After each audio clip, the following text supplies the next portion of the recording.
Swimmers, take your mark.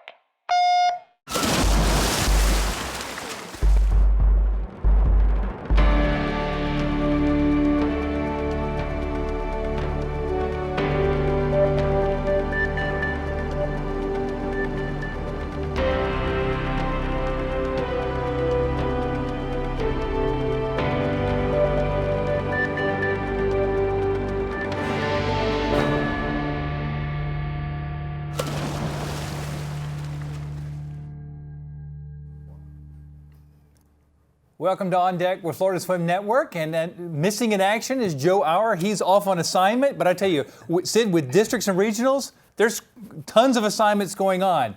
We'd like to welcome Sid Cassidy. Sid, it's nice to have you in the studio. Dave, it is great to be here, not only because you're here, but especially Sarah McLarty. That's right. Sarah's joining us, and last time you were here with us, you disappeared. For Sweden. Hopping on a plane flight. How did that go? Because we had tons of people asking. I survived, barely. So 3 islands into the 26-island race, Okay. I slipped and fell on slippery Swedish rock, apparently, and hammered my knee into the ground. Ooh. Found out later back in the U.S. I had actually fractured my kneecap. But after a little screaming and writhing on the ground and some motivation from my best friend, I got back up and managed to complete the rest of the 40 miles.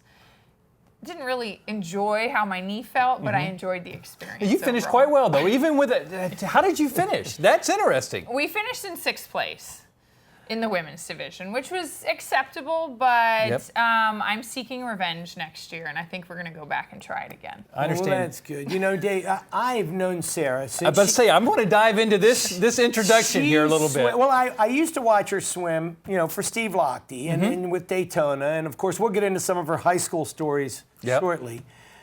But I was really working hard in the early 2000s in Atlantic City, New Jersey, to try and get a professional marathon 10K swim.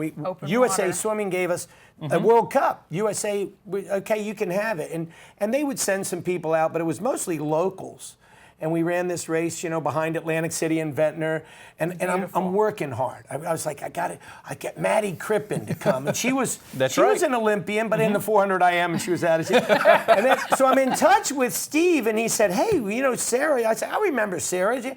He said, well, she's a pro now. Yeah. And then we talked her into coming up. That's right.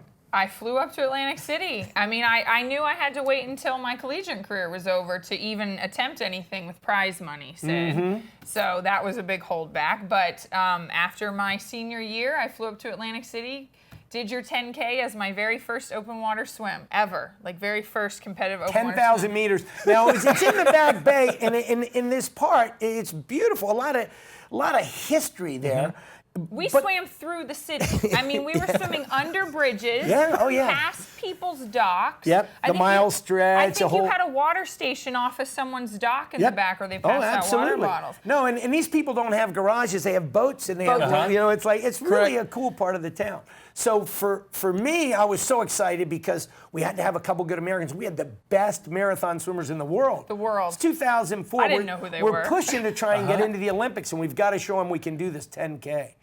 Anyway, the current changes. It goes all the time. It changes from, you know, moving one way. We were at slack tide, and then it moves the other. But at the end of the race, they were going with the current, and then the finish line.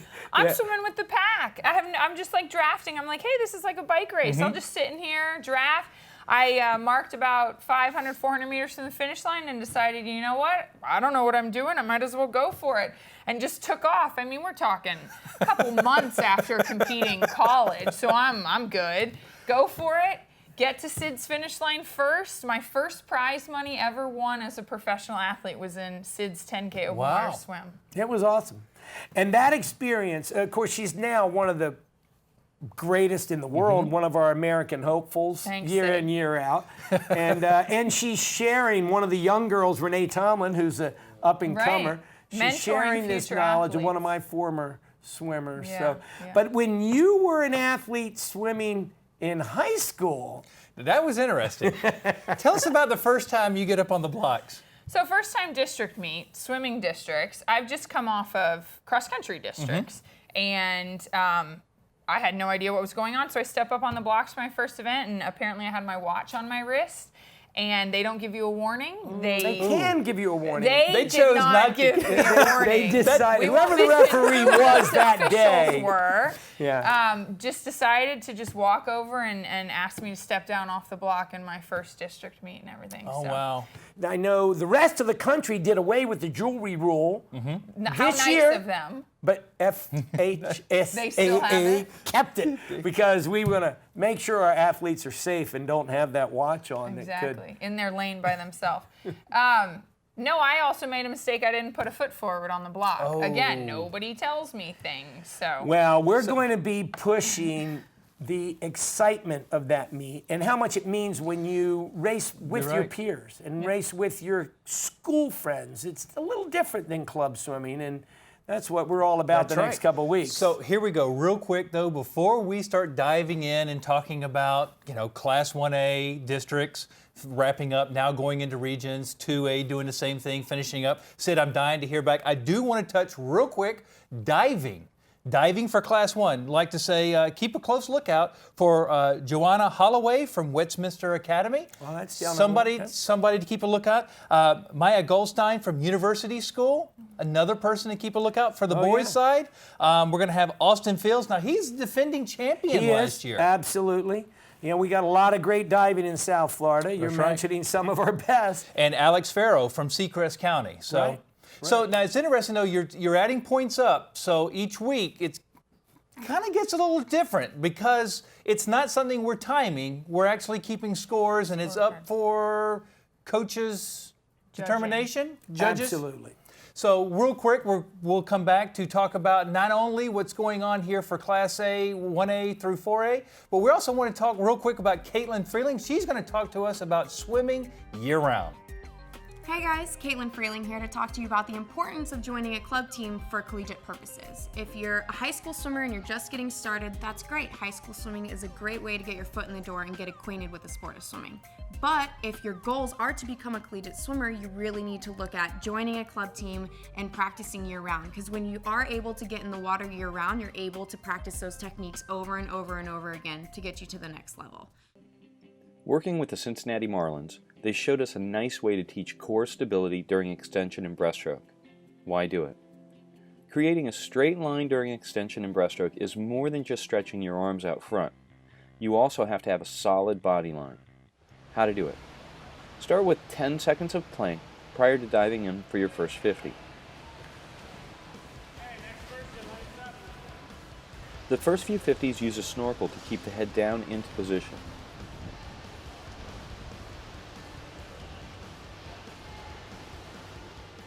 Next, remove the snorkels and swim more 50s with planks, focusing on extension and a stable body line.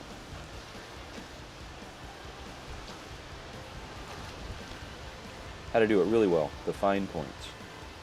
Keep the picture of the goal in mind and reach that position on each stroke. When performing the plank position, make sure you keep the hips in line and the body firm.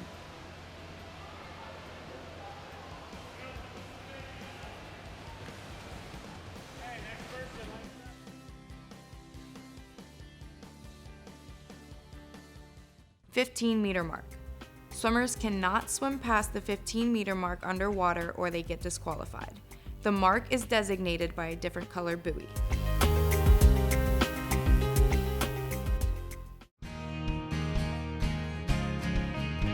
There's people who care where I'm going, and good friends who welcome me home.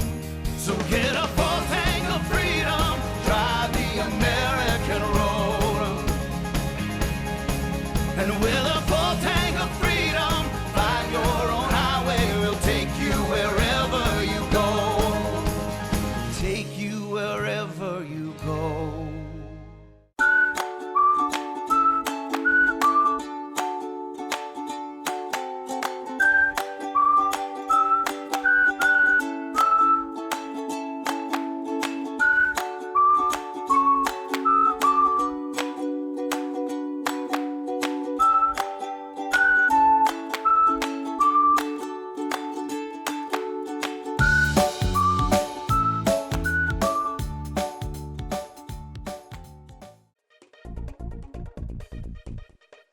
Hey everybody, Dr. Brad Burkhardt with Atlanta Orthopedics, and I'm here today to talk about muscle strains or a pulled muscle. So what is a pulled muscle? Well, a pulled muscle is basically a strain of the muscle when the force on the muscle exceeds the muscle's ability to stretch. So a lot of times you'll see people pull up when they're running and they grab their hamstring, or for swimmers they can have pain in the front part of their arm, or really any muscle in the body can be strained. So muscles are elastic and they have tendons on both ends and they're pulling and then they're making a joint move. That's what muscles do. So if the muscle is normal, you would call it a normal muscle. If it's a grade 1 tear of the muscle, it's just slightly pulled apart. A grade 2, slightly more. And a grade 3 sprain of a muscle is a complete rupture of the muscle. Obviously, these can be treated differently. A really bad muscle sprain or strain needs to be treated much more aggressively than a really mild strain of the muscle. So if you have a muscle sprain, you get ice, anti-inflammatory medications, and if it's a persistent type of symptom that doesn't go away with the normal type of treatment, come on in and see your physician. Welcome back to On Deck with Florida Swim Network. Joe Auer is off on assignment. We're joined with Sid Cassidy and Sarah McClarty. And real quick, guys, I know we're talking about districts. We have, Sid, we've got regions going on.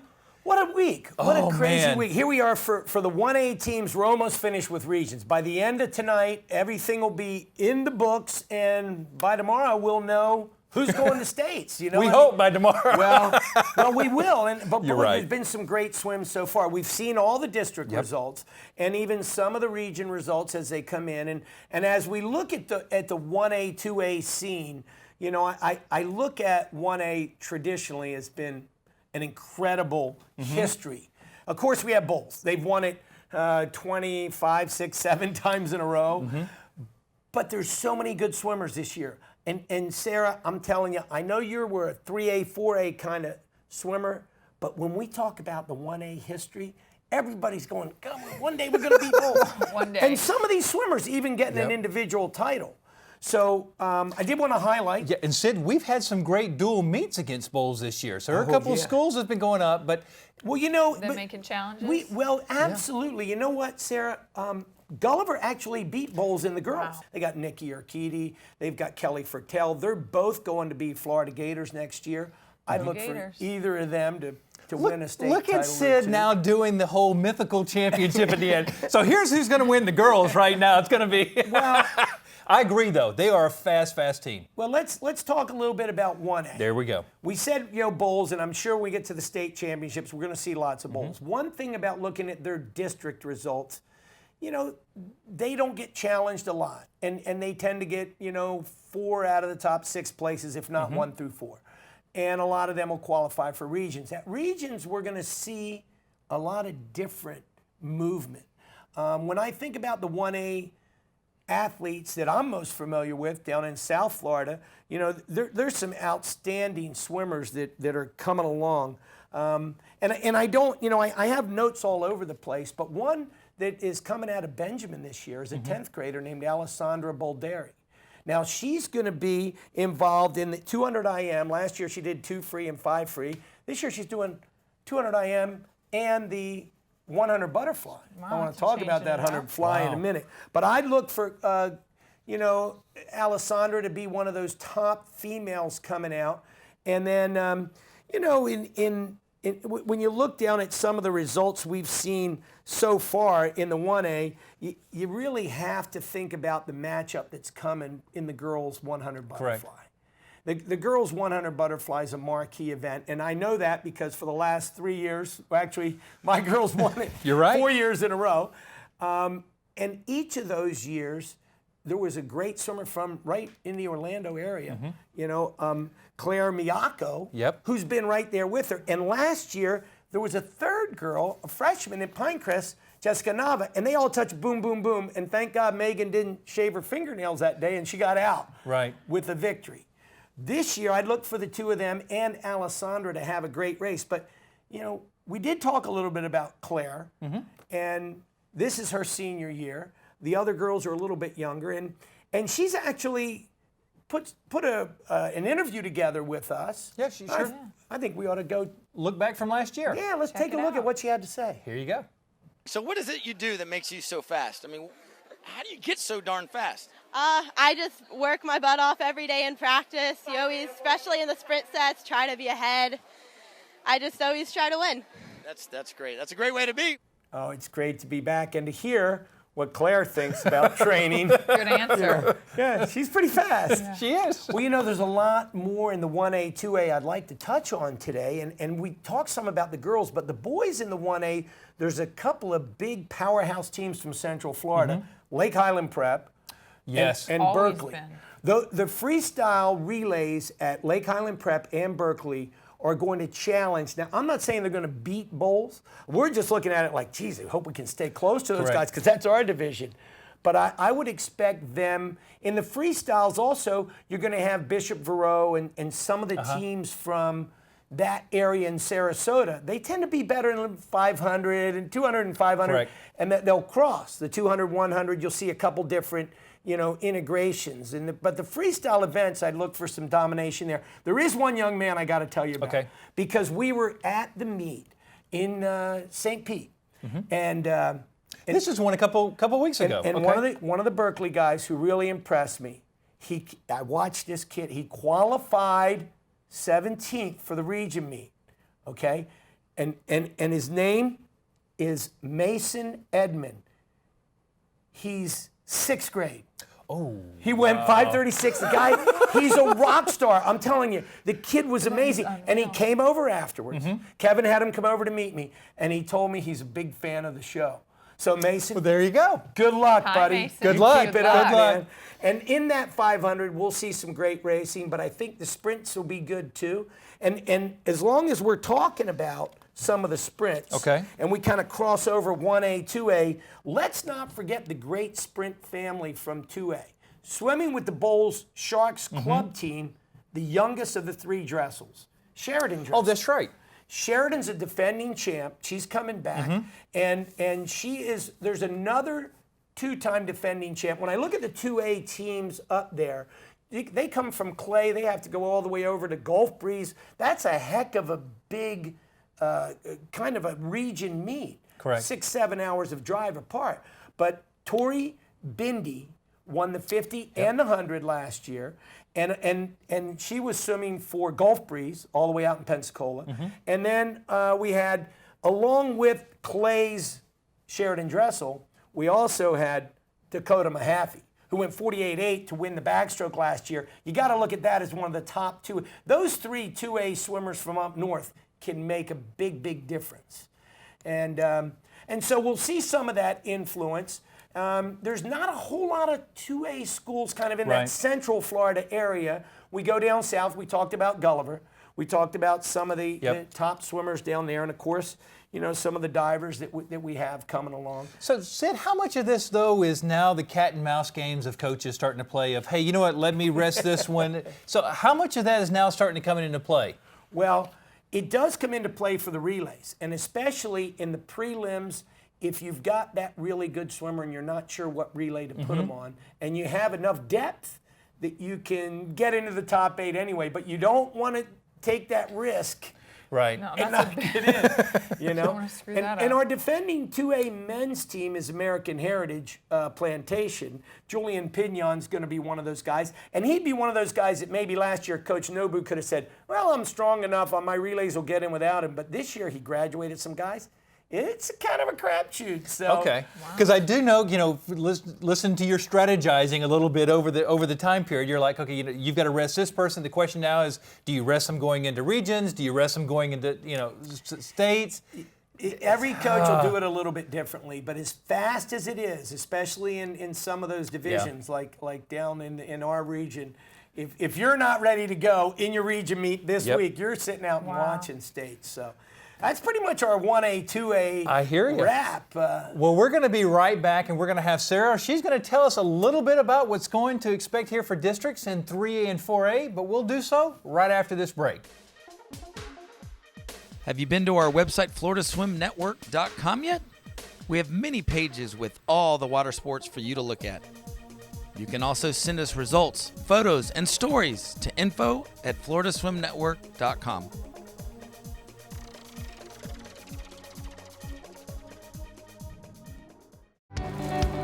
Remember the feeling? New goggles, a new cap. When you support the USA Swimming Foundation, you provide a gift that won't fit in a box. A gift that helps young athletes fuel their competitive dreams. One that provides potential life-saving swim lessons to children. Your gift, it really is impossible to wrap. The USA Swimming Foundation, saving lives and building champions. Welcome back to On Deck with Florida Swim Network, and we just had Sid wrap everything up for Class 1 and 2A. I'm excited to watch it. And Sarah's going to push us off now to 3 and 4A. So 3 you ready? and 4. So the bigger The buzzer's schools. up. Let's go. Let's go.